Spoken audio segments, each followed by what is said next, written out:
Assalamualaikum warahmatullahi wabarakatuh. Bismillah, alhamdulillah, wassalatu wassalamu ala rasulillah wa ala alihi wa sahbihi wa mawala. Subhanaka la ilma lana illa ma'alamtana innaka antal alimul hakim. Rabbi israh li sadri wa yassir li amri wa hlul 'uqdatam min lisani yafqahu qawli. Alhamdulillah, pada kesempatan kali ini saya akan membahas tentang pengantar perkuliahan mata kuliah Ulumul Quran dengan dosen pengampu saya sendiri, Injinyur Zainal Muttaqin MUD. Pertama-tama saya akan memperkenalkan diri sekilas tentang dosen pengampu. Nama saya Injinyur Zainal Muttaqin, berasal dari Garut, Jawa Barat, lahir di Majalengka pada 3 Oktober 1928. Pendidikan dasar saya ditempuh di SDN Luis Eng 2 Majalengka, kemudian saya melanjutkan pendidikan di Pondok Pesantren Madrasatul Huda Kadipaten Majalengka. Pendidikan S1 saya ditempuh di Universitas Islam Negeri Sunan Gunung Jati Bandung selama 3,5 tahun. Kemudian melanjutkan kepada program Pascasarjana S2 ditempuh di UIN Sunan Gunung Jati Bandung dan lulus dalam waktu 2 tahun dengan predikat sebagai wisudawan terbaik magister. Kemudian sekarang sedang melanjutkan pendidikan S3 di tempat yang sama di UIN Sunan Gunung Jati Bandung. Dan saat ini saya aktif sebagai tenaga dosen Fakultas Ekonomi dan Bisnis Islam UIN Seju, ya kalau dulu IAIN Purwokerto. Pengalaman mengajar, saya pernah mengajar di STMIK Mardira Indonesia Bandung dari tahun 2015 sampai tahun 2018. Kemudian saya juga pernah mengajar di STA Isabili Bandung, dan kemudian sekarang alhamdulillah saya mengajar di IAIN Purwokerto. Pengalaman organisasi, saya dulu waktu S1 pernah aktif di HMJ Tafsir Hadis UIN Bandung dan pernah aktif di PMII atau Pergerakan Mahasiswa Islam Indonesia. Alhamdulillah saya sudah menikah dan alhamdulillah sekarang sudah dikaruniai 2 orang anak. Ya. Langsung saja kita bahas deskripsi mata kuliah.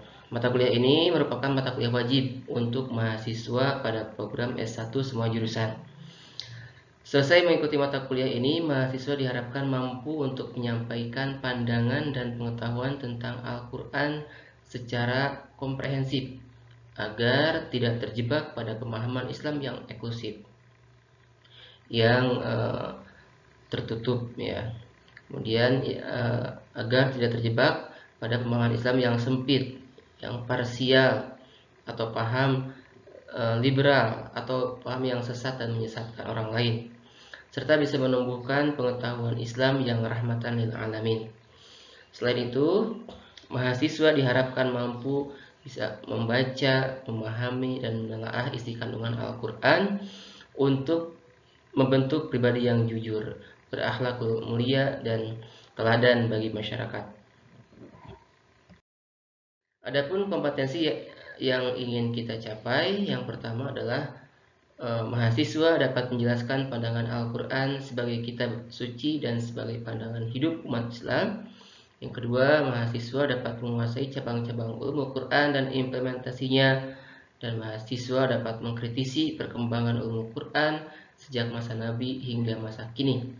Dan juga yang terakhir, mahasiswa dapat memanfaatkan media untuk kepentingan dakwah dan perbaikan umat. Adapun materi perkuliahan, ini ada 14 tema dalam 16 pertemuan, ya. Yang pertama, pertemuan pertama adalah pengantar ulumul Quran, kemudian kontrak belajar dan motivasi diri. Pada pertemuan yang kedua, kita akan membahas pengertian ulumul Quran, kemudian pertumbuhan dan perkembangan ulumul Quran, dan ruang lingkup kajian ulumul Quran serta cabang-cabangnya. Pada pertemuan yang ketiga, pengertian jam'ul Quran atau pengumpulan Al-Quran, baik itu dari penghafalan atau penulisan Al-Quran. Kemudian kita bahas sejarah pengumpulan Al-Quran pada masa Nabi, masa Khulafaur Rasyidin, dan pada masa sesudahnya.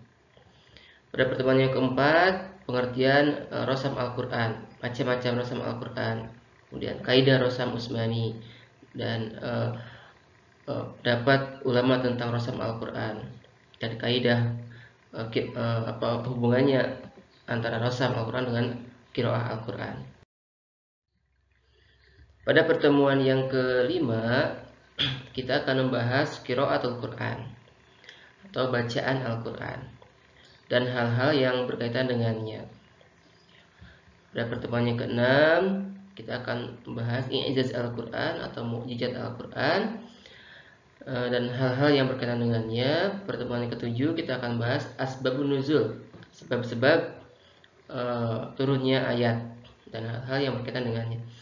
Pada pertemuan yang ke-8, kita akan melaksanakan ujian tengah semester untuk mengukur pemahaman teman-teman selama setengah semester dalam mengikuti perkuliahan ini. Pada pertemuan ke-9, kita akan bahas al-Makki wa al-Madani dan hal-hal yang berkaitan dengannya. Selanjutnya pada pertemuan yang ke-10, kita akan bahas nasih mansuh, ya, ayat-ayat yang dinasah, ayat-ayat yang direvisi hukumnya oleh ayat yang lain. Pada pertemuan yang ke-11, kita akan bahas muhkam wa mutasyabih, atau ada ayat-ayat yang muhkam, ada ayat-ayat yang mutasyabih, serta fawatihus suwar atau pembuka surat, ya. Pada pertemuan yang ke-12, kita akan membahas munasabah serta hal yang berkaitan dengannya. Munasabah itu hubungan atau kaitan ayat dengan ayat, surat dengan surat, itu munasabah.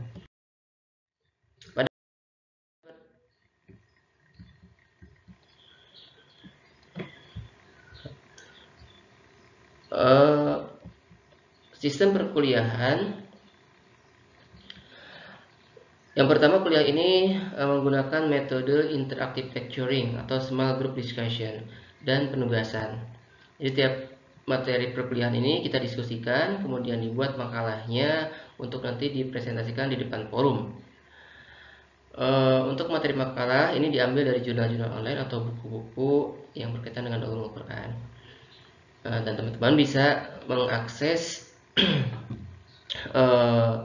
link di bawah ini, ada morarep.kemenag.go.id dan sinta.resdikbrand.go.id. Ini di sana terdapat jurnal-jurnal PDF yang berkaitan dengan ulumul Quran. Silakan teman-teman nanti bisa download PDF-nya dan kemudian nanti bisa dijadikan rujukan untuk membuat makalah. Selanjutnya, metode dan media pembelajaran yang kita gunakan adalah yang pertama, kita menggunakan pendekatan student learning dan dengan menggunakan berbagai media pembelajaran dan metode alternatif seperti interactive lecturing, brainstorming, diskusi kelompok, simulasi, studi kasus, dan pembelajaran kolaboratif. Untuk media pembelajaran yang kita gunakan adalah menggunakan perangkat lunak, misalkan ada PowerPoint atau video presentasi. Namun kalau kita masih daring, kita menggunakan aplikasi pembelajaran. Itu kita menggunakan Zoom, Google Classroom, Google Meet, WhatsApp Group, dan YouTube. Dan juga kalau kita sudah offline, kita menggunakan LCD dan proyektor. Pembelajaran mahasiswa kita fokuskan kepada yang pertama adalah literasi, yaitu membaca berbagai referensi yang disarankan dosen. Mahasiswa diharapkan bisa membaca, bisa mempersiapkan pengetahuannya sebelum nanti masuk ke perkuliahan. Yang kedua adalah keaktifan. Mahasiswa harus aktif dalam forum. Jadi keaktifan dan partisipasi mahasiswa di forum itu sangat saya apresiasi, ya. Yang ketiga, untuk kehadiran baik daring maupun luring, teman-teman ini harus hadir minimal 75%. Nah, kalau teman-teman kurang dari itu kehadirannya, maka otomatis tidak bisa ikut UAS, ya. Yang keempat adalah presentasi. Mahasiswa nanti akan melaksanakan presentasi mandiri ataupun kelompok untuk memaparkan makalahnya. Dan yang kelima adalah makalah. Mahasiswa membuat makalah sesuai dengan panduan kaidah ilmiah atau panduan kaidah penulisan ilmiah. Selanjutnya, Evaluasi pembelajaran, saya ada 4 unsur yang diambil. Yang pertama adalah keaktifan atau partisipasi dan keaktifan perkuliahan maupun diskusi di kelas.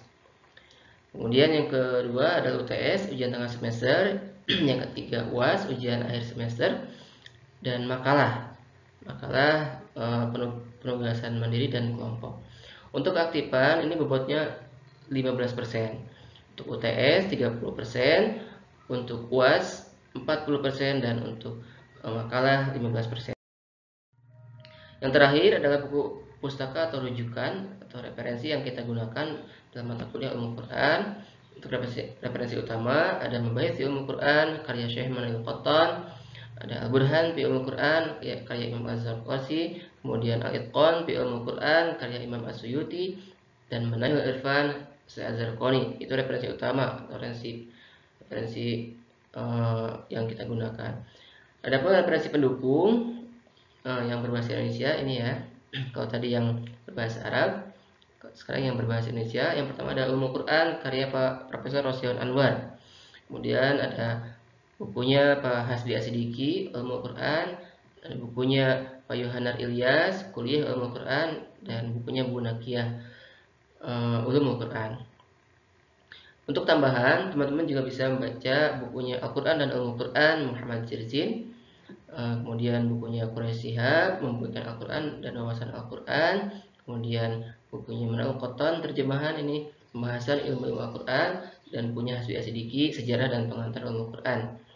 Dan juga Hasbi Asidiki, Ulumul Quran. Dan buku-buku yang lain yang berkaitan dengan mata kuliah ini. Terima kasih. Hanya itu yang bisa saya sampaikan di pertemuan pertama kali ini. Mudah-mudahan teman-teman semangat, mudah-mudahan kita seterusnya bisa menjalankan, bisa mempelajari apa yang akan kita bahas di kesempatan berikutnya. Terima kasih. Kita akhiri dengan doa akhir majlis. Subhanakallahumma wa bihamdika asyhadu an la ilaha illa anta astaghfiruka wa atubu ilaik. Terima kasih. Assalamualaikum warahmatullahi wabarakatuh.